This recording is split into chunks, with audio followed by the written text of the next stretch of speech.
I'm Hannah. I'm Saruti. And welcome to RedHanded. Mm-hmm. Sponsored by Kim Kardashian and her Justice League. Are you wearing your Skims? Do you know what? I'm not, but they're so good. You've got to hand it to her, man. They are pretty good. They are really good. TMI. I did wear them. I bought some, wore them. I was like, this is great. Yeah. Gave me savage ingrown hair. Really? Do you remember when I texted you? Yes, I do. Over Christmas, and I was like, mate, I've got a fucking ginormous cyst. It was an ingrown hair from Skims. Well, there you go. Swings and roundabouts. You've been warned. Anyway. We're not going to talk about Skims. Or my cysts. Or probably Kim. Maybe we'll talk about Kim. I don't know. We'll see how we go. We're not going to start by talking about Kim. Mm-mm. We're going to start with a 911 call. Just before midnight, on the 20th of August, 1989, Los Angeles Police Department received this emergency call. Beverly Hills emergency? Yes, police. What's the problem? What's the problem? What's the problem? Someone killed my parents. Pardon me? Someone killed my parents. What? Who? Are they still there? Yes. The people... No. Were they shot? Hey, man, Were they shot? Yes. They were shot? Yes. 102 response, 722 North Elmont. What happened? Hey, stand up, I have a hysterical person on. We're trying to get screened further. Other units responding. Is the person still there? What happened? We have units around. What happened? Who shot who? I don't hear anything. I just came home. You came home and found who shot? My mom and dad. You know if they're still in the house, the people that did the shooting. Get away from him. Okay, hang on. Let me talk to Eric. Who is the person that was shot? My mom and my dad. Your mom and dad? My mom and my dad. Okay, hold on a second. Okay, we're on our way over there with the ambulance. Okay, I gotta go. Okay.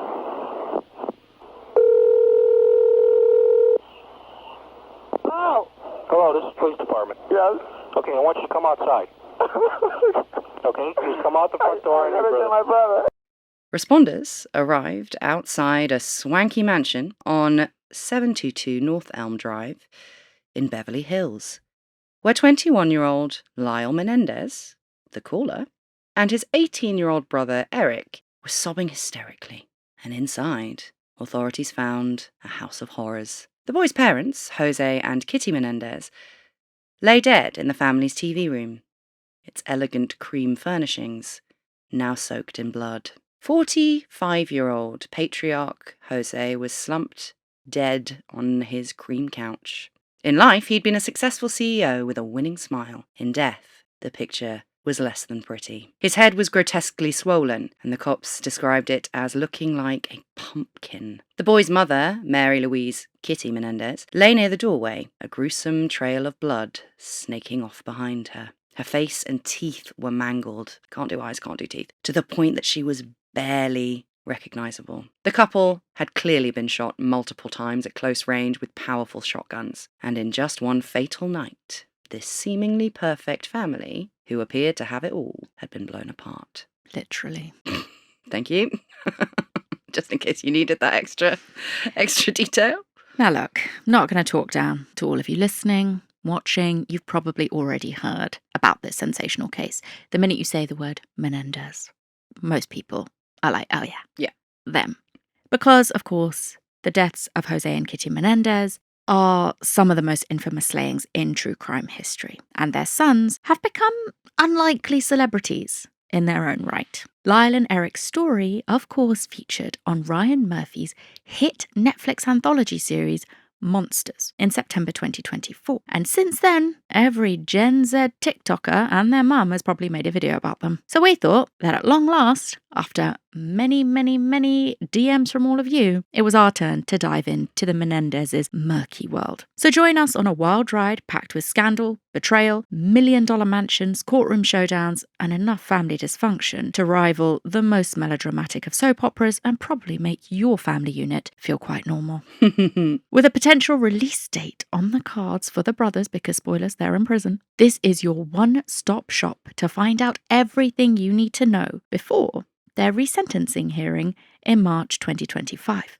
I just wanted to say very quickly that we recorded this episode when we thought the resentencing hearing for the Menendez brothers was going to be taking place on the 20th and 21st of March 2025. Obviously, predictably, that has been pushed again into later in the year. So yeah, this is everything that we know so far, and we're just going to have to bring you an update once we know more about what's going on with their resentencing. This is the twisted, jaw-dropping saga of the Menendez brothers. But before we get into the hows and the whys, we should hit rewind for a second and meet the Menendezes, whilst they were still alive, obviously. Mm-hmm. They were a family with the ultimate American dream success story. At the head of the table, an immigrant dad who'd not just made it in the land of hope and glory, he'd absolutely fucking smashed it. But it wasn't quite rags to riches. Born in 1944 in Havana, Cuba, José Menendez had a pretty charmed life to start off with. His father, José Francisco, was a famous footballer nicknamed Pepin, who later ran his own illustrious accounting firm. His mum, Maria, had been a champion swimmer in her youth and was one of the few women to be inducted into Cuba's Sporting Hall of Fame at the time. They were a superstar family tree, and they traced their lineage back to Spain.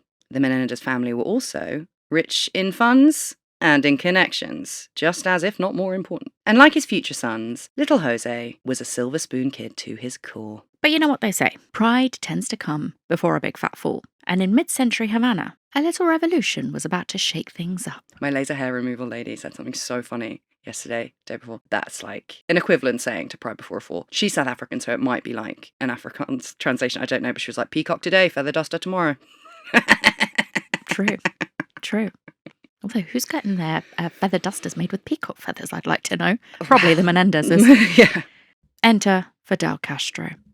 With his goals of dismantling the social order, he came in like a big old commie wrecking ball and hit old money clans like the Menendezes hard. The family went from privilege to exile basically overnight. So, in 1960, at just 16 years old, Jose was sent to stay with distant cousins in the unassuming town of Hazleton, Pennsylvania, in the US of A. Do you know the comedian Marcelo Hernandez? No. He's on Saturday Night Live. Mm-mm. He's half Cuban. Mm-hmm. And he was like, do you know what it's like being raised by a woman who escaped communism? You can't tell her you're having a bad day. She's like, oh, what happened at school? Did someone try and steal your freedom? So yes, squished into his tiny new attic room, young Jose realized pretty quickly that he was a long way away from high society Havana. Chucked into the deep end of an anonymous American high school, he was mocked for his foreign accent and lofty idealism. He'd gone from rich kid to refugee. And safe to say, Jose Menendez was not happy about it. But even as a teenager, Jose Menendez wasn't the type of hombre to just accept defeat, showing the trademark confidence, also known as arrogance, that would go on to define his life and swim his way out of this quicksand of misfortune. And he did. Jose became a star swimmer at his high school and won a full-ride scholarship to Southern Illinois University, where he met Mary Louise Anderson, who's known by everyone as Kitty. She herself was pretty impressive. A beauty pageant queen, 2 years his senior, Kitty turned heads wherever she went, including Jose's. And this cocky Cuban freshman had Kitty's head spinning too, with her college roommate saying it was like Kitty had been hit by a bulldozer. After a whirlwind romance, Jose and Kitty tied the knot in 1963, aged just 19 and 21. Jose's parents, who by now had also fled from Cuba, disapproved of this union, thinking that the couple were too young to get married, which for Catholics is mad. Mm-hmm. But did the lovebirds care? No way, Jose. How many times can we say that? I'm going to try so many times. I mean, if it wasn't in poor taste, I'd be like, that should be the title of this episode. So yeah, Whoever gets it in there the most wins a margarita. Oh, yes. So yeah, they ignore the parents and they get married. In fact, Jose even moved his new bride into his parents' cramped New York City apartment. Then he refocused his efforts on rebuilding his lost fortune with characteristic zeal. Now, while he'd kind of taken his foot off the gas during his uni days, now Jose was ready for the next chapter of his rags to riches, back to riches story. He spent his days washing dishes and his nights studying for an accounting degree at Queen's College. Smart. People always need accountants. And dishwashers. And that's the thing with Jose Menendez, right? You can say absolutely he came from privilege, and then he has a very sharp reality check when he's sent to the US. But he isn't typical in what you'd expect of somebody born with the silver spoon. He's never shy of hard work. Like when he comes here and he's like, all right, this is what I have to do to get back to where I want. I'll roll my sleeves up and I'll wash dishes. Like he doesn't shirk away from that, from what I can tell. Now, while Jose is washing dishes and learning how to be an accountant, glamour girl Kitty, who had once dreamed of working in broadcasting, didn't go ahead with that. And that's because Jose felt that that was a man's career. And instead, he pushed her to take a job teaching at a Bronx school. The young newlyweds were definitely broke, but they were crazy in love. They barely had a pot to piss in, but they were happy. Many years later, a few months after his parents' grisly deaths, Erik Menendez told a journalist that his mum considered those days to be the happiest of hers and Jose's life. According to Erik, money loosened the ties. Not that Jose and Kitty knew that back then. All they knew was that they wanted more. And like everything else in Jose Menendez's life, when he wanted something, he got it.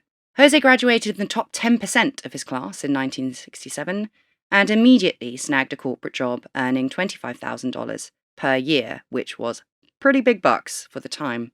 Soon afterwards, the pair expanded their family, welcoming Joseph Lyle Menendez in January 1968, and then Erik Gallon Menendez in November 1970. At the time, Jose and Kitty had no idea that these two little bundles of joy would prove to be their undoing. How could they? That's so terrifying. Yeah.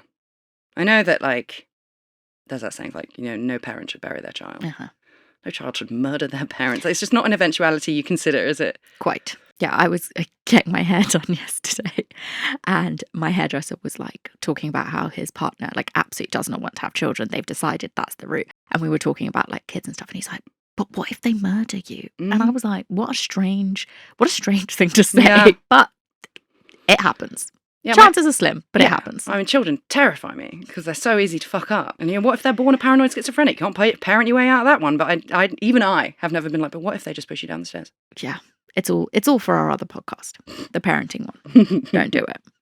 Speaking of alternate podcasts in the realm of make-believe that we will never make, Hannah Maguire's What Else Don't I Know? I just got reminded of this because of the name Jose. For the longest time, I thought the first line of the American national anthem was not, oh, say, can you see? Jose. Jose, can you see? And I was like, that's weird considering their immigration policy. But I just accepted it for decades. Just the first word. Yeah, Jose. Wow. Yeah. Well, there you go. What else don't I know? It really worries me. It's good to stay curious. It's good to stay curious. It's good to stay open-minded. I approve of all of those things. And it's also good to admit when you're wrong. It is. So you're winning. Hat trick. Thank you. Hat trick, Hannah Maguire. Anyway, with the pitter-patter of tiny murderous feet came a big change for Kitty, who gave up teaching and became a traditional housewife on Jose's insistence. After all, they could afford it now. What a world when it was cheaper to stay at home and look after your children. What a world when one person's income could support a family of four. Right. So yes, just to remind us all where we are, it's 1972. And it is then that Jose became Director of Operations at Hertz Rent-A-Car, bringing home the bacon to the tune of 75,000 bacons a year. That's a lot of bacons. That's a lot of A lot bacon. of 70s bacons, for sure. Oh, so much. So much. And during this time, Jose developed a reputation as a cold-blooded shark, making his mark in each company he joined by proposing bold restructures that usually just involved brutally cutting down on staff. Axe swinger. Love it. The Yeah. world needs them. Get rid of them. Jose had the business instincts of a pit bull, and all the tact of one too. But it was this combination of grit and tenacity that sent him soaring through the ranks of the corporate world. And little by little, the Menendez fortune started to pile up once again. By the time the 80s rolled around, José had become the COO of RCA Records, a label that looked after some of the world's biggest recording artists at the time, including Dolly Parton and Rick Astley. And prepare to be blown away in not just your 80s boots, but in your bloody 2025 boots. His salary at this time was a whopping $500,000 a year. Never gonna let you down. No way, José. Oh, no! No! Damn you. Maguire 1, Butler 0. So while José hustled as a senior executive in the Big Apple and indulged in a few cheeky extramarital affairs with women that he met there, Kitty and the boys settled into an affluent upper-class life near Princeton in New Jersey. Young Lyle and Erik attended the prestigious Princeton Day School, while Kitty lived her very best trophy wife life, filling her halcyon days with charity galas and drinks with the gals. Like when the Simpsons move into Scorpio. And she just Consultio. develops a drinking problem because the house is a robot and does everything for her. Yes, that is Kitty. But in 1985, the Menendez family life was uprooted once more by José taking a top role at Live Entertainment, the VHS branch of Carolco Pictures, which brought with it an eye-watering new salary and a relocation to Los Angeles. The prospect of leaving her East Coast world behind was daunting for Kitty, but she never wavered in her public support of her husband. A business associate later described Kitty as José with a wig, dedicated to his cause of making as much money as possible. Have you ever met someone's brother or sister and you're like, oh my God, my old flatmate, I met his sister once. I was, oh my God, it's a man in a wig, man in a wig, man in a wig, man in a wig. Can't stop. Yeah. I think it was the most, shocking thing. Uni graduation. One guy, known throughout uni, he turned up. I was like, oh my God, his mum is him in a wig. They have the same fucking face. Yeah, it's unnerving, isn't it? It is. Don't like it. And Kitty wasn't just José in a wig. She just let him do whatever he wanted as long as he was bringing home those big bacons. She'd put up with his philandering for years. So what was one more sacrifice like a move to LA on top of all of that? And if the big move meant that Kitty would become a bit of a desperate housewife, sneaking a few prescription pills in with her martinis to get through the day, then at least she would be in good company. Because in LA, the Menendez family were joining a nouveau riche world where appearances were everything and money didn't just talk, it screamed in your face. José bought a lavish pad in Calabasas, which is, if you don't know, where the Kardashians live. I didn't. You didn't know they live in Calabasas? I did not know that. I'd heard of Calabasas, but not from the Kardashians because I've never watched the Kardashians, but from rap songs. Quite. Where they talk about Calabasas, and I'm like, oh, that's a thing.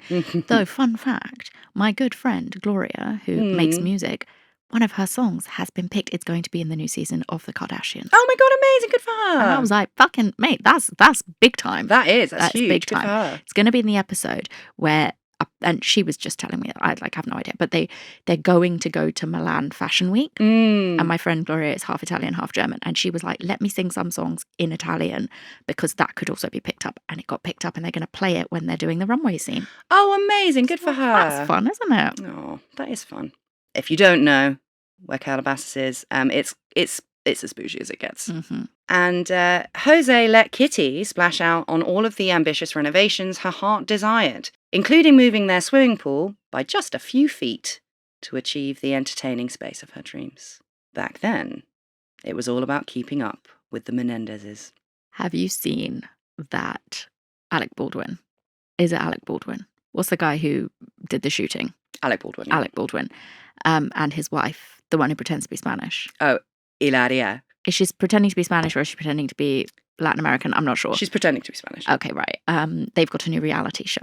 Have you seen the clips? No. It's really bad. I don't know these people. I've read before that his wife pretends to be Spanish and that's a laughing point. But obviously after the whole Rust, that lady getting shot and dying on set, they think it's obviously in an attempt to PR his image into a better one by letting the cameras in.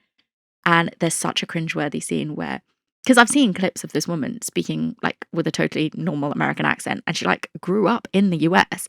And there's a scene where she's doing a little cook along, and she's pretending that she's forgotten the English word for onions. Yep. And I'm like, No, you haven't. Yeah. No, you fucking It's haven't. classic Hilaria. No, interestingly, the lawyer who got him off for shooting that lady on the set of Rust is defending Diddy.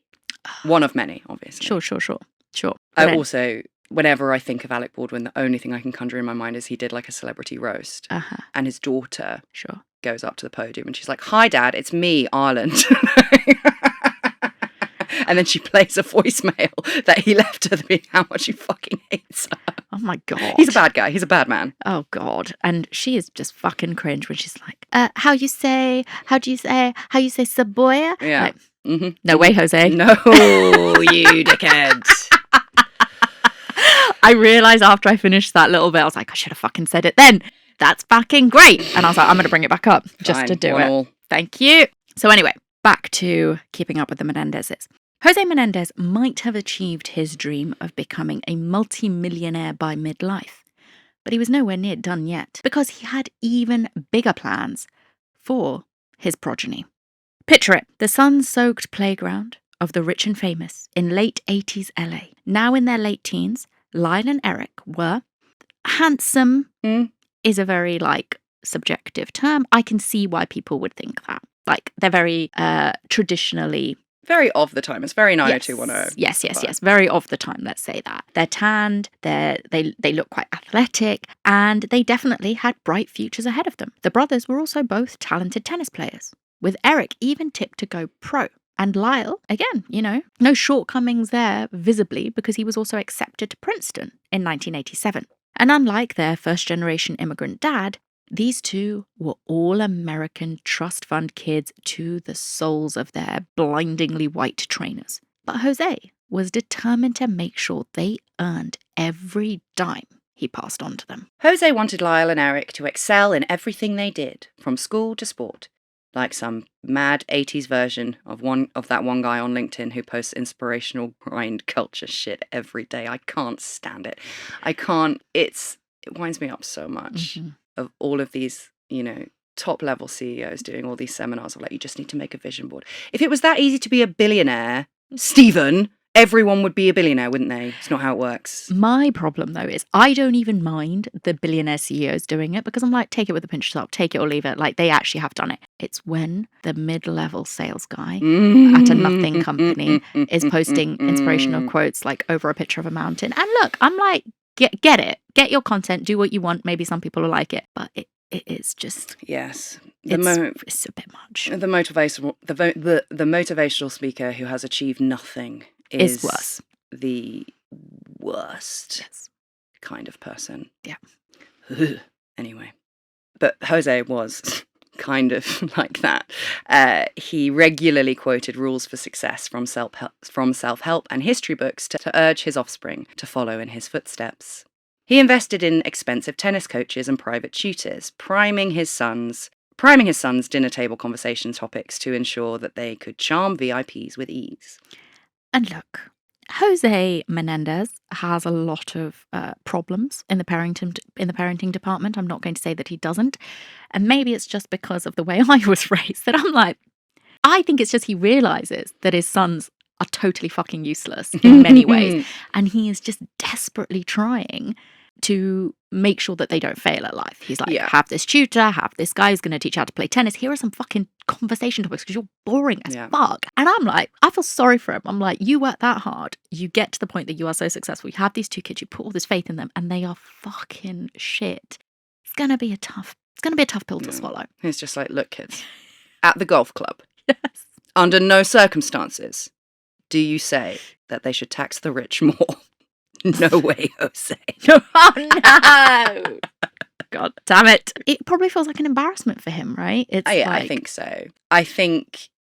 No, I'm not the only person who... Yes, he wants the best possible thing for his children. Obviously, there is the argument of you've got enough, it's fine, you don't need more. But he really did long to become some sort of Hispanic Kennedy. 100%. He dreamed of becoming a senator in Florida, pursuing his bold personal mission of making Cuba a US territory to get revenge on Castro, while firstborn Lyle would one day be the first Cuban-American president.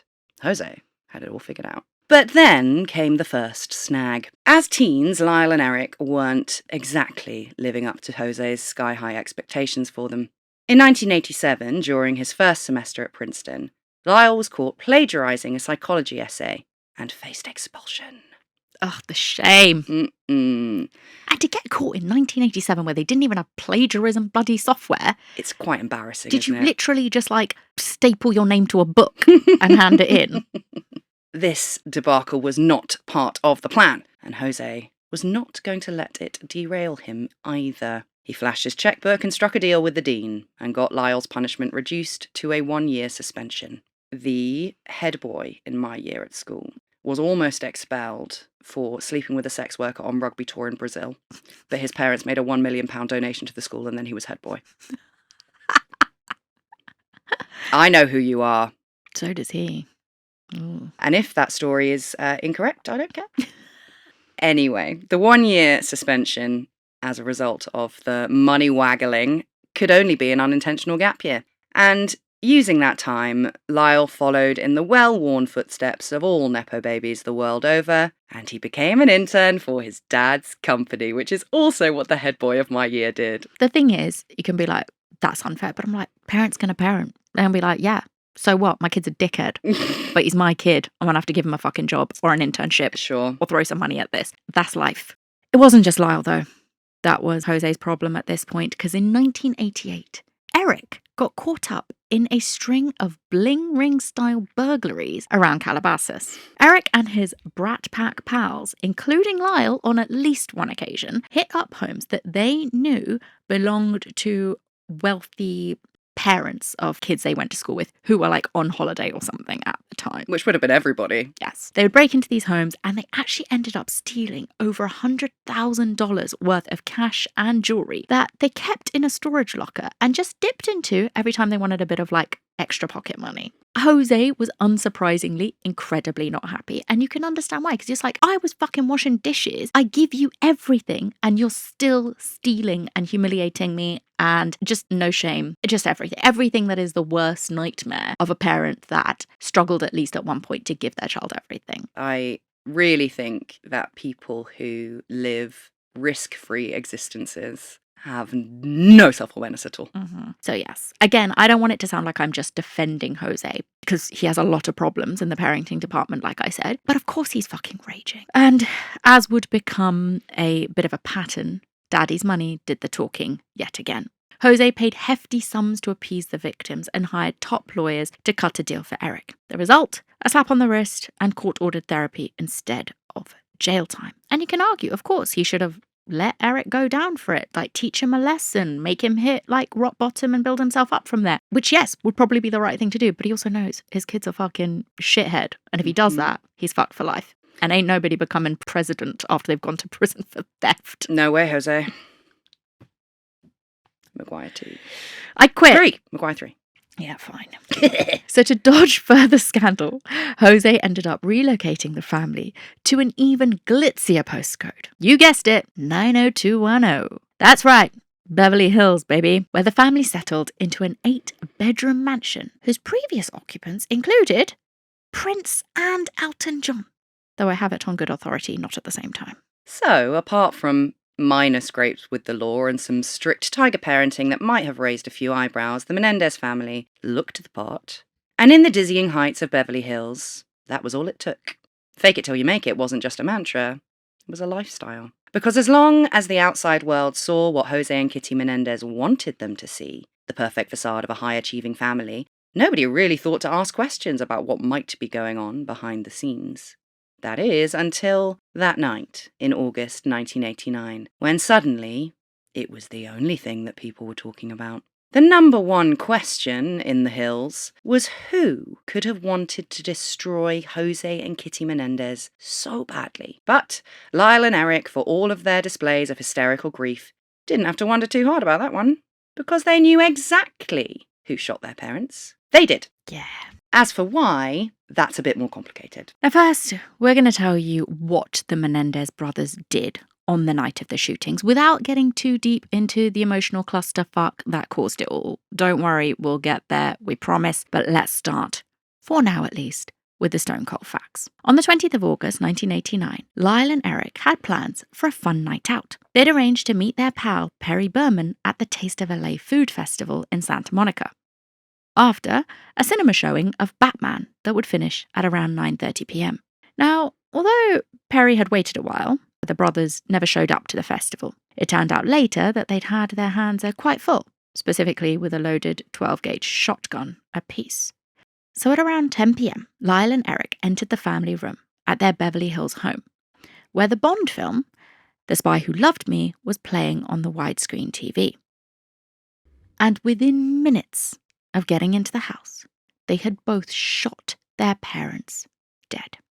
A single shot to the back of José's head killed him instantly, blasting parts of his skull and brain across the room in a catastrophic blowout injury. But the brothers kept firing, 5 more bullets, piercing José's arms and his body.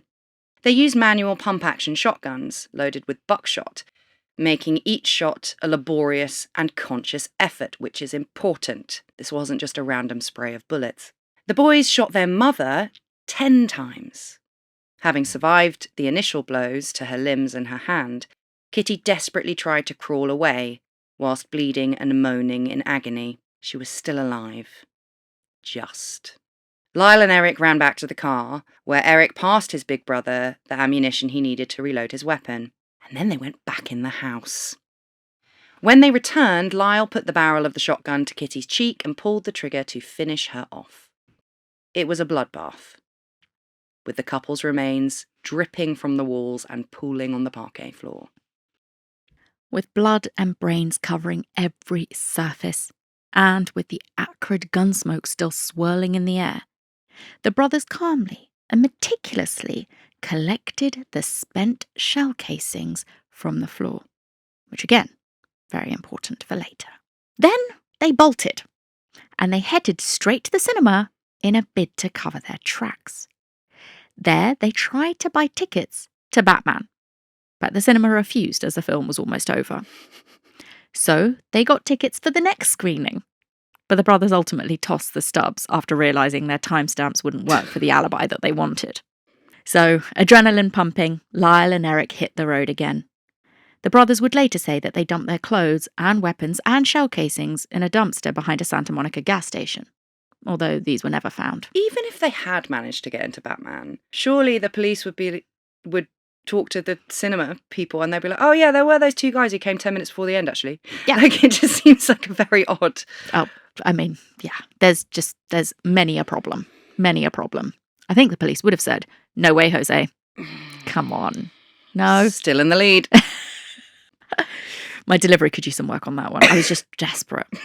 And after they were turned away from Batman, Erik and Lyle reached the Taste of LA festival at about 11 p.m, by which time it was closing, and their stood-up friend, Perry Berman, had gone home.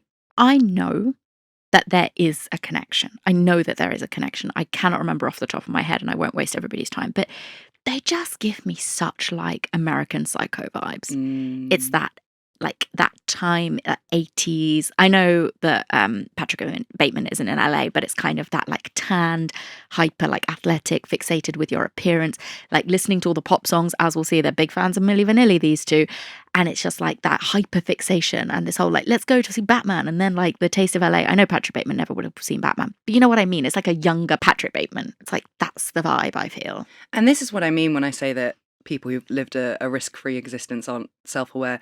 Because nothing has ever gone wrong for them, I really think they don't see a world in which they don't get away with it. Of course they don't, because every time Erik and Lyle have done something wrong, even stealing from people's homes, stealing jewellery from their classmates' parents' homes, their dad got them off it. So it's like, could something go wrong in my life? No way, Jose.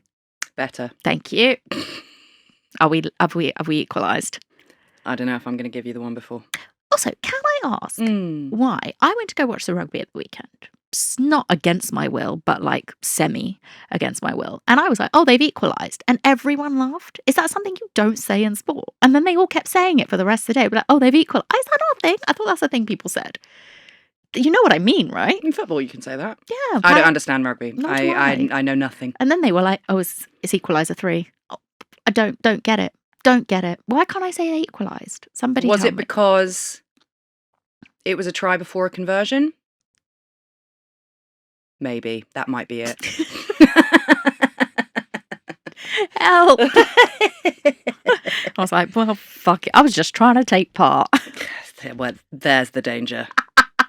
Because men love laughing at you. They love it. The women love too. They were just like, ah! They were just glad they weren't the ones that said something stupid. I don't know. Rugby's not my forte. Never mind. Anyway, Lyle called Perry to apologise for their lateness and asked him to meet them at a local restaurant at 11 o'clock at night, before ringing back a few minutes later with a new plan. Lyle suggested that Perry should come over to the Menendez house so they could pick up Erik's fake ID and go out drinking. Probably fed up with being messed around, Perry said that he would just meet them at the restaurant. The brothers didn't keep that mate date either. Poor Perry, man. Mm-hmm. Instead, they drove back to their house on North Elm Drive, discovered their parents' bodies, and made the frantic 911 call we heard at the top of the show. And the rest was history. Kind of. Yeah, very kind of. Because that night, the LAPD didn't exactly follow proper procedures to find out who had killed José and Kitty Menendez. When officers arrived at the bloody scene, the boys' obvious hysteria threw them right off guard, causing them to let standard protocols slip. They let Lyle and Erik into the house, even though it was a crime scene. Gunpowder residue tests weren't done on the men's hands, which would have showed if they had fired guns that night. And if they had, those very same hands would have been, and should have been, and could have been, instantly cuffed. As a result, the Menendez brothers were thrown one hell of an unexpected life raft. One that would keep them free for the next 6 months. For now, at least, they were getting away with it. But whether it was cold-blooded murder, or something trickier and perhaps harder to define, we'll come back to that later. A few days after the deaths, a memorial for José and Kitty Menendez was held at the swanky Directors Guild of America Theatre. Stuart Benjamin, a film producer who did business with Live, which is the company that José worked for, described the service as weird and said that both of the brothers seemed stone cold. Lyle, in particular, emanated calm and gravitas, almost appearing to act like his dad. He delivered a flawless eulogy, repeating his father's favourite themes of greatness and success without so much as a voice crack. Guests were shocked by how composed this 21-year-old college kid seemed, and the brothers also chose the 80s bop Girl, I'm Gonna Miss You by Milli Vanilli to play at the end of the service. Quite a strange choice. Strange choice, but I'm glad they're, Milli Vanilli getting some airtime there. They've got a whole documentary series being made about them. There you go, because they got mega fucked over, didn't they? Well, hence Doc. So all in all, there was something definitely kind of off about the whole memorial. But perhaps this wasn't that surprising. Because the truth was, nobody really liked José Menendez. He had a fearsome reputation as a businessman and had definitely made far more enemies than friends during his life. True, but people not liking him. They're not a big fan. His own brother-in-law, Carlos Barrelat, called him brutal and said, quote, he had an alarming lack of compassion or respect for his colleagues and subordinates, with a tendency to, quote, make people feel very, very small. In fact, nobody had anything nice to say about José at all, except for his secretary, Marzi Eisenberg, who proudly called herself José's office wife. Oh, you hate to see it. Oh, it's so gross. I mean, you can probably join the dots on that one between Marzi and José for yourself. Now, Kitty, on the other hand, because remember, she is also dead, was a bit more of an enigma. She had a few friends in LA and seemed to be described mostly as an extension of her larger-than-life husband. One of José's sisters, Marta Cano, said that she admired Kitty for being intelligent and a handyman and able to put together a barbecue. That's hard. I've seen The Simpsons. It is hard. I don't know if she means, throw a barbecue, not Or build build a how many barbecues have you seen Kitty Menendez build, Marta? I don't know, maybe loads. But also I would say, if I get horribly murdered by my own children in the future, I sincerely hope that, my sister-in-law has something better to say than I'm a handyman who can put together a barbecue. So yes, not exactly glowing praise after you've been murdered to death. No. The Menendezes may not have inspired warm and fuzzy feelings in those they met, but it was still hard to imagine who would have killed them in such a brutal fashion. So, as it does, the rumour mill got to work, and soon, word in the press was that this was a gangland-style killing with links to organised crime. Police initially suspected the brutal overkill was done to send a message, as in mafia or drug cartel-style murders. And let's be real, José being a Cuban immigrant probably had more to do with this train of thought than the LAPD would be willing to admit. Whilst officials from Live Entertainment, José's employers, called this theory bizarre and offensive, the Menendez brothers fanned the flames of speculation. Yeah, they were fucking thrilled. That's the best day of their fucking life. Yes. Lyle immediately suggested that the killings were business-related and name-dropped someone called Noel Bloom, an associate with mob links who José had beef with. The brothers hired round-the-clock bodyguards to show that they feared for their lives, although Lyle controversially dismissed his protection after just 1 week, claiming he'd heard from a trusted mafia-affiliated source that the brothers were actually safe. And this was not the only thing that raised eyebrows.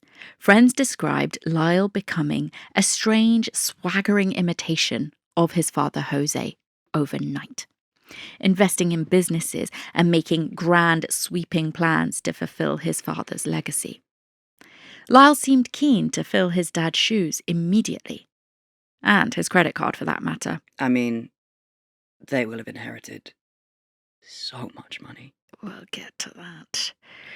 So, as well as receiving instant access to a $300,000 life insurance policy, the brothers were authorized to use José's credit account, which had a $250,000 limit. The piggy bank had been well and truly cracked open. But already there was a creeping fear that the money might run dry sooner than they'd like. How? Because of how they're spending it. Ugh. Because, yeah, and also because Lyle and Erik had a sneaking suspicion that their father José had followed through on various threats that he'd made to them over the years, and that he might just have cut them out of the will before the killing. And the brothers had pretty good reason to be worried. Just 6 weeks before his death, José had asked his sister and his brother-in-law, Terry and Carlos, who we heard from earlier, to become executors of the family estate. José, apparently, confided in Carlos that he was frustrated and disappointed with his sons, not surprised, and was thinking about disinheriting them. So, in the weeks after José and Kitty were murdered, the boys made covert moves to locate their father's will and uncover its contents before anyone else could. Lyle paid a computer expert to search a hard drive belonging to José for any recent files with the search terms Will, Erik, Lyle, and Menendez, and if he found any of those files, he was instructed to delete them. Mm-hmm. The boys took a family safe to a friend's house and got a locksmith to pry it open. There was some jewellery in there, but no will. Ultimately, a will from 1981 was discovered, naming Lyle and Erik Menendez as the primary beneficiaries of José and Kitty Menendez's $14 million fortune. Get in, losers. Lyle and Erik are going shopping. On Thursday, the 24th of August, just 4 days after their parents' grisly deaths, the brothers spent almost $17,000 in a jewelry shop, snapping up 3 Rolex watches. And the spending spree definitely did not stop there. Lyle treated himself to a Porsche Carrera for $64,000, while Erik chose a tan Jeep Wrangler for $17,000. The pair also stayed in swanky hotels, including the Bel Air and Bel Age, running up excessive tabs and partying hard every single night. Lyle even bought his favourite fried chicken shop back in Princeton. Because why the fuck not? Police estimate that the boys spent around $1 million in just 3 months. In the 80s.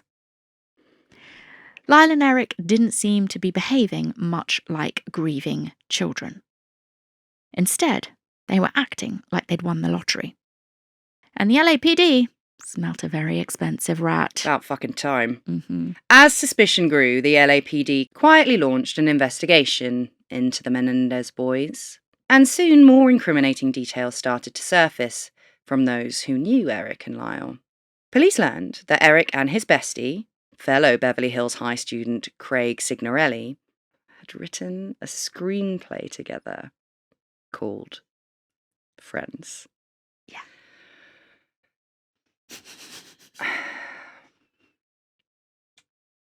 Not exactly Mm-hmm.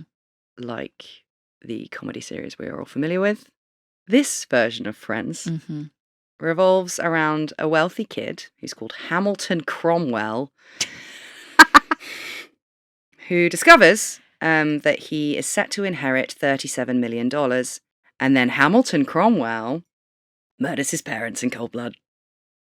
Craig even told police that Erik had confided in him about being involved in his parents' death, although apparently Erik qualified everything with the words, "It could have happened." It's very confusing. Craig is clearly very conflicted. He does tell the police what Erik had said to him, but he's also like, I don't know. It could have happened. I don't know. I'm just telling you. But he's obviously doesn't want to believe that his co-script writing buddy actually murdered his parents, because Craig's just like a fucking normal guy. And he did maintain his friend's innocence, but he also agreed to wear a wire and to try and get Erik to confess in a recorded meeting that went down in November 1989. Ultimately, though, the wire exercise was a dead end. Erik didn't admit to anything on tape. No way, Jose. But by this stage, the LAPD were utterly convinced that Erik and Lyle had played a role in their parents' deaths. They just couldn't quite prove it. But despite mounting police pressure, the Menendez brothers' downfall ended up coming from a totally unexpected source. After the 1988 burglaries, Erik was ordered, if you remember, to attend regular therapy sessions. He hadn't engaged much in these sessions, but by late 1989 he was struggling mentally and turned to his assigned shrink, one Dr. Jerome Ozil. In contrast to Lyle's swaggering confidence, Erik said that he felt like a ghost, haunted by what he and his brother had done to his parents. In the aftermath of the shootings, Erik saw Ozil for regular therapy sessions and began to let slip some disturbing details. He confided in Dr. Ozil about the unsettling nightmares that he was having about his parents' deaths, appearing incredibly troubled and even expressing suicidal thoughts. And then, on the 31st of October 1989, All Hallows Eve. Erik blurted out a sudden confession. We did it. And presumably, Dr. Ozil was thinking, no, wait, Jose. I don't like that one.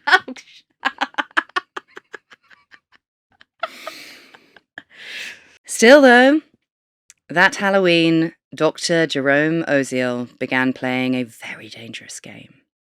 He brought Lyle into a session with Erik, and Lyle was furious at his brother. But Ozil assured them that he was bound by patient-doctor confidentiality to keep their secret. But he did need a few more details. He interrogated the brothers about the night of the murders. He asked things like how they'd felt, why they did it, obvious things like that. Lyle and Erik allegedly revealed that they hatched a plan to murder their parents after watching a film about a son killing his father. They said that the pressure they were under and the control that Jose exerted on their lives had become unbearable, and their only option was to kill him. And unfortunately for them, this meant taking their mum out of the equation too. According to Ozil, the boys described Kitty as a pathetic shell of a human being, and reasoned that she would be unable to survive without José. Very twisted family annihilator kind of rhetoric, isn't it? Yeah, I was going to say, I think, please remember this. Please remember the things that they're saying to Dr. Oziel at this point, the way that they're rationalizing their behavior. Because Hannah is completely right. This idea of like, it's a mercy killing. I was under too much pressure. I couldn't keep up with what they wanted. It was better off this way. Classic psychopathic family annihilator mentality. When the story shifts later, don't forget that this is what they said initially. To a therapist who, by the way, is telling them, I'm not going to tell anybody. So why not tell him the whole truth at this point, if there is a different truth? Oziel would later go on to allege this twisted logic led the boys to callously murder their parents on the night of the 20th of August 1989 as a part of a calculated plan. So why is Dr. Oziel continuing to conduct these therapy sessions with two self-confessed murderers? Well, we're going to find out. Because Dr. Oziel is not exactly on the straight and narrow himself. Now, let's talk a little bit about patient-doctor confidentiality under Californian law at the time. Basically meant that a therapist technically was not allowed to disclose information about a past homicide. But this crucially does not apply when the therapist believes that there is an active threat. Good. Yes, thank fuck for that. Now, Dr. Oziel said that Lyle was out of his mind with rage that Erik had cracked, and he had threatened to murder him and Oziel if the doctor told anybody about what the brothers had done. If this was true, if Lyle had said this, which I can absolutely believe that he did, Oziel would have been well within his rights to report them. But he didn't. Instead, the brothers' alleged confessions would ultimately be exposed, along with Dr. Oziel's own dirty laundry, in the messiest way possible. Thanks to an iconic, yet slightly nutty woman named Judalon Smith. Judalon was an eccentric, Hollyweird crystal saleswoman with a big personality and even bigger sunglasses. Essentially, she walked so that Gwyneth Paltrow could run. She was Dr. Oziel's mistress, on top of all of that. And when they weren't shagging, he'd give her off-the-books therapy while spilling the beans about his patients. Oziel's on one. Fuck. So, as a result of this, Judalon had plenty of dirt on this less-than-ethical doctor. Crucially, he had confided in her about the Menendez brothers' confession, hinting that there was $14 million at stake if he played his cards right, which obviously suggests he was trying to blackmail the brothers with his silence or lack thereof. Mm-hmm. But as things grew rockier for her and Dr. Daddy, as he apparently made her call him, that is so vile. Judalon ended up going to the LAPD to report her weird boyfriend for rape and being a fucking horrible guy. The police, though, were much more interested in what Judalon had to say about the Menendez case. So, when she let slip that Dr. Oziel had tapes of the brothers confessing to the killing of their parents, the LAPD figured that that just had to be enough for them to finally pounce. And so, on the 8th of March 1990, Lyle was about to take Erik's brand new Jeep for a spin with two pals when armed police officers surrounded the car and yelled for him to get out. In a dramatic showdown, Lyle was cuffed and shoved face down into the pavement of the street where his parents had died over 6 months ago. He was finally under arrest on suspicion of their murders. As for Erik, well, he was out of the country. He was in Israel playing a tennis tournament at the time of Lyle's arrest. Erik flew back to LA via London and surrendered 3 days later. As shockwaves rippled throughout Beverly Hills, the Menendez family, the wider family, were reeling too. Lyle and Erik's paternal grandmother, Maria Menendez, swore blind that her grandsons were innocent, proclaiming with zero evidence but total conviction that she still believed it was the mob. No, God loves a try. And look, I get it. It's so easy to be like, oh my God, they're so stupid for believing. Like, who wants to believe Sure, yeah. that your grandkids murdered your son and daughter-in-law? Yeah, like, your son who achieved the American dream. quite. But while Maria may have been saying that out loud, The rest of the Menendez family weren't too sure about this. The boys' relatives rallied around them, but a few of them definitely had their suspicions. And they weren't going to just throw them to the wolves. They lawyered the lads up to their eyeballs and vowed to prove their innocence, whatever they probably secretly thought. The brothers stayed incarcerated at the LA County Jail for 3 years before their case went to trial in 1993. And their legal defense was, initially, on pretty shaky ground.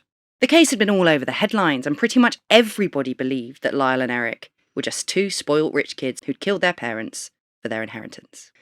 And for a long time, nothing the boys said gave anyone any reason to think differently. Until Erik got a new lawyer called Leslie Abramson. Abramson was small in stature but larger than life, with corkscrew blonde curls and charisma oozing from her very pores. One journalist described her as a 4'11" little orphan Annie lookalike who was 104 pounds of pure dynamite. Famously, Abramson had defended Arnel Salvatierra, a 17-year-old boy who shot his dad in 1988, and she managed to reduce his murder charges to manslaughter after successfully arguing that Arnel had been abused by his father, and Salvatierra ended up just getting 3 years probation, not custodial. Yeah, so Leslie Abramson was hot shit. And perhaps more importantly, Erik trusted her to defend him. Leslie and Lyle's lead attorney, Jill Lansing, built up a natural rapport with the brothers during their 3-year incarceration at the LA County Jail. For months, Lyle and Erik had maintained a stony silence about why they had pulled the trigger multiple times that night in 1989. When pressed, they repeated the same old lines about their loving father and mother. But Erik had been cracking for a while by now. And finally, he crumbled. Erik confessed to Leslie that there was a darker truth to the Menendez family that he and Lyle had been protecting all this time. Leslie Abramson listened in horror as Erik, shaky, distressed and stumbling over his words, revealed that his father, José Menendez, was a monster. Erik added that José had subjected both brothers to horrific emotional, psychological, physical and sexual abuse from their early childhood. And in August 1989, they'd both finally snapped and fought back. And for Leslie Abramson, who had done this before, this news was a game changer. Can I also just say, we only have their word for it, that Erik reveals this information to them. So it's said there like, he then cracks and tells Leslie Abramson that this is what's really happened. It's all happened behind closed doors. So it is also conceivable, because Leslie Abramson has successfully argued this case of like abuse being the reason for murder, successfully, very, very recently before this case, and seen it succeed in a court of law, presumably has sat behind the scenes with the brothers like, give me fucking something. Yeah. And they're like, don't know what to say. He's a piece of shit who made me work too hard and I was not very good at tennis and he wanted me to be better and I was never going to be president. And she's like, right, how about this? And could she have planted the idea in Erik and he just repeats it to her? We don't know. We don't know. So just taking it all with a pinch of salt and just putting it out there that we do not know. Yeah, it's solid gold for her. It could potentially save her clients from the death penalty. It also provided a startling new insight into the Menendez family that was beyond anything previously considered by investigators and those who knew José and Kitty while they were alive, and even those who knew their sons. And that silver spoon in Lyle and Erik's mouths was looking pretty rusty. So let's meet the real Menendezes. According at least to the story that Lyle and Erik tell. In José, many people saw a hot-blooded Latin man who wanted the best for his American-born sons. They didn't look, or perhaps didn't want to look, any deeper than that. Their patriarch was clearly a tough taskmaster. That much was obvious to the tennis and swimming coaches who witnessed him brutally berating his sons after each and every tournament. One swimming coach, in fact, recalls how Erik's self-confidence was battered because everything he did was never good enough for José, who demanded perfection. And yes, I'm not going to sit here and say that is not incredibly abusive. Of course it is. But then, this was also hardly unusual in the ultra-competitive circles that the Menendezes ran in. A woman named Sina Hamilton, who's founder of Miami's Easter Bowl Junior Tennis Tournament, remarked that many sports parents' behaviour is, quote, on the edge of child abuse, saying that if that alone was the reason for murder, we'd be seeing, quote, wholesale slaughter in the US juniors. I believe that. Me too. But according to Erik, José's demanding nature was just the tip of the iceberg. Behind the gates of their Beverly Hills mansion in the 80s, far darker secrets were tearing the Menendez family apart. In a series of faltering confessions, Erik told Leslie that José began sexually abusing him when he was just 6 years old, and that abuse lasted until he was 18 and only ended when José died. While Lyle found it even tougher to admit, he ultimately corroborated Erik's claims and admitted that he was also abused between the ages of 6 and 8. They said that sexual boundaries between them and their father José were incredibly warped. Apparently, history buff José allegedly urged the boys to think of themselves as Greek and Spartan warriors, who, according to José, psyched themselves up for battle by engaging in male bonding rituals. He would bathe his sons after their sports activities, rubbing down their muscles and encouraging them to reciprocate. This escalated to include the boys giving José what he called mouth massages, oral sex. And apparently José had told the boys that this was just a normal part of a father-son relationship. José would make sure to separate the boys when he molested them, and, according to them, they lacked the vocabulary to talk to each other about it. Lyle admitted that for a time when they were young children, he started playing with Erik in an inappropriate way, using a toothbrush, as he was trying to normalize what his father was doing to him. While Lyle said that he eventually stood up to José and told him to stop around the age of 8, José continued to abuse Erik for years without Lyle's knowledge. Erik recalls how, over time, José's cruelty intensified when he was alone with him, raping him at the age of 10, taking sadistic pleasure in inserting things into him, and pricking him with sharp objects during abuse sessions. As he reached his late teens, Erik felt utterly powerless to resist his father, acting out his sick urges on a regular basis. By this stage, José had stopped pretending that the sex was normal and instead used it as a form of punishment whenever Erik disappointed him. José just told Erik to go to his room and wait, and Erik would know what was coming next.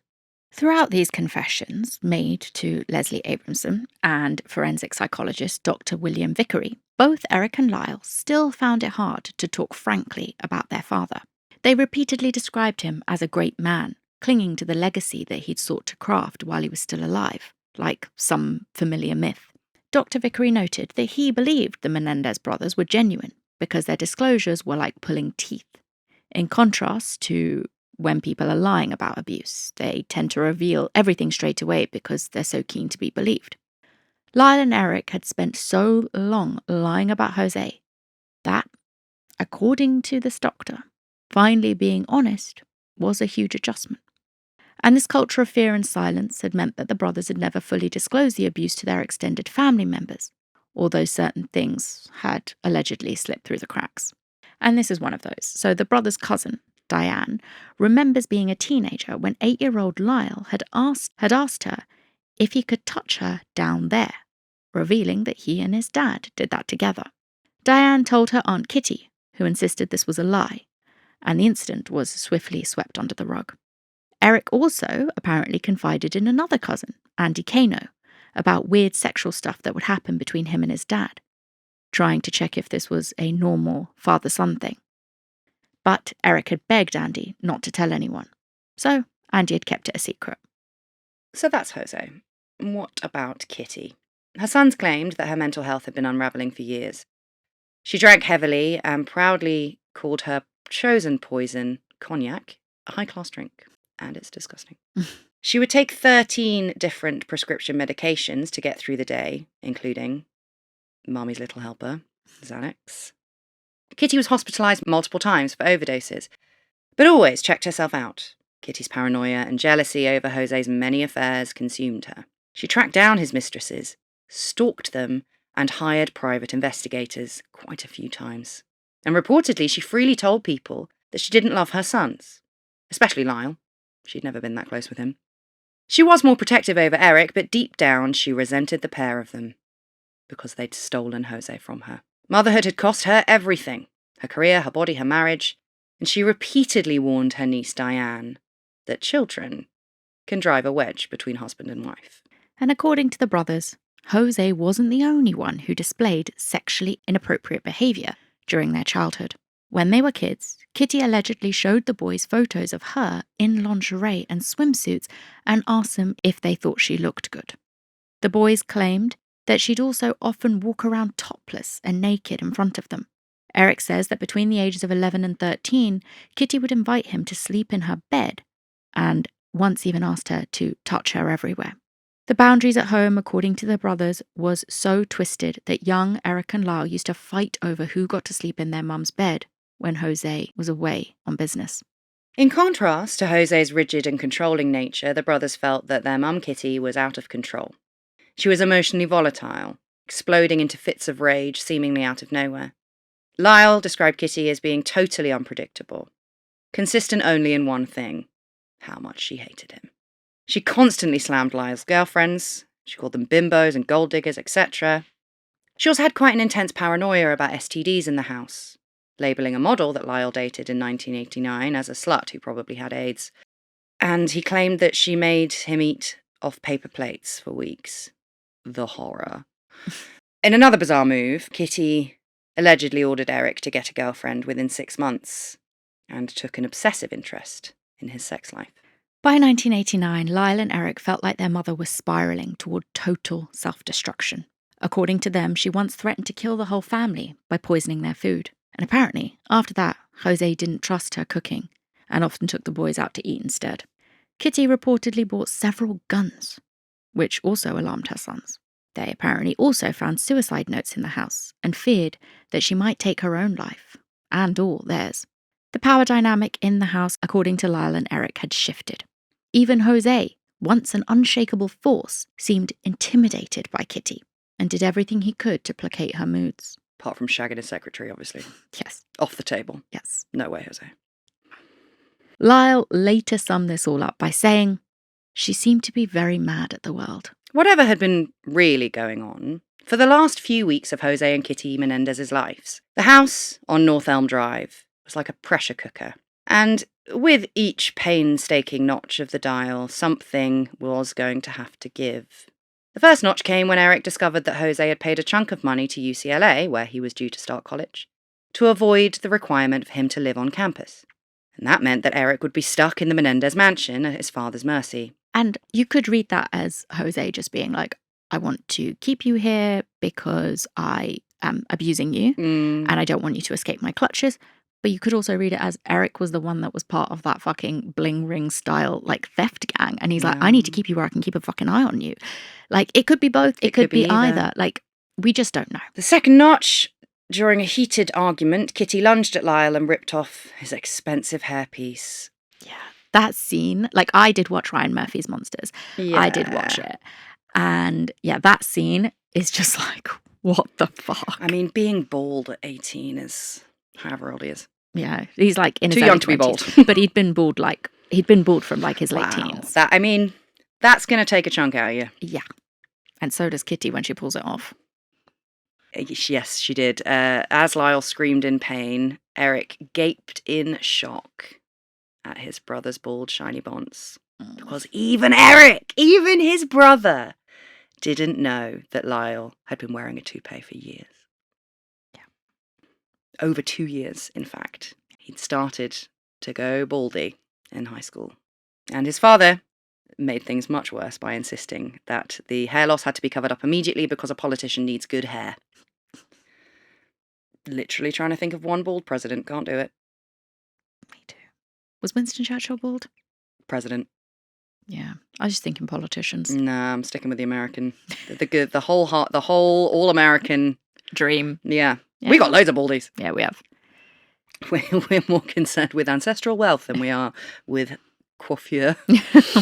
In the aftermath of the rug pulling, the boys claimed that they lamented to each other how secrets were tearing their family apart, and Erik confessed to Lyle that the sex stuff with their dad was still happening to him. The next crank came when Lyle supposedly blurted out to Kitty that José was abusing Erik, to which she oddly scoffed that she wasn't stupid, and she'd always known. And finally, the last straw, according to the Menendez brothers. A shaking Lyle confronted José, warning him to stay away from Erik, or he would tell everyone the truth.